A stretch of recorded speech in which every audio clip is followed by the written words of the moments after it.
It looks like slime, but what's in this bucket is stronger than steel. Jesse, you went inside the lab where this was made. This is fascinating. What is this? Yeah, so it's made from plants, developed right here in Central Florida, and could soon be used to strengthen everything from our shoes to our homes. There's quite a bit of science happening inside this warehouse in Lake Nona. Mixing, pulling, and unwrapping to reveal right under here, we have our carbon fiber. An unassuming sheet of material covered in something the team at Source hopes changes the way things are made. Cellulose is the most abundant polymer on the planet. It's actually found in the majority of biomass, trees, grasses, things like that. Co-founders Derek Stoltzman and Mason Mincy learned about cellulose from books on material sciences in a library.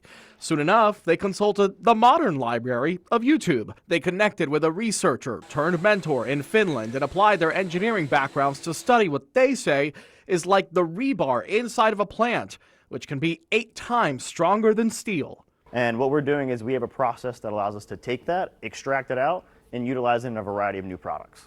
Products like this one that look like a jelly. That entire process takes something as natural as this ground up miscanthus that looks like sawdust and turns it into the cellulose that they used. They call that jelly seaweed because it can come from seaweed, and it can make concrete 30% stronger, able to flex instead of crack under pressure or our strong hurricanes.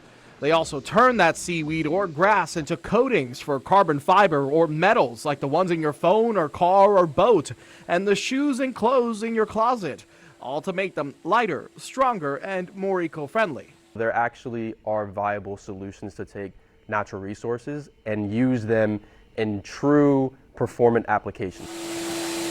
And their industry is recognizing their mission to cut toxic chemicals in things we use every day.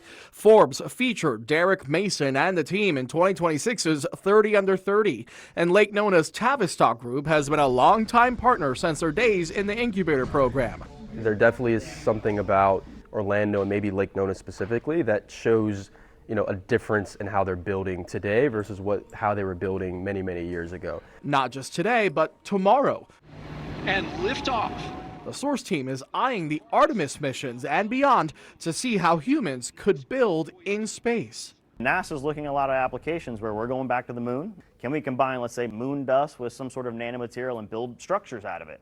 3D print these structures on the actual surface of the moon, which is a pretty nutty idea that we're looking at. While they draw inspiration from Earth. At the end of the day, Mother Nature's been the best engineer.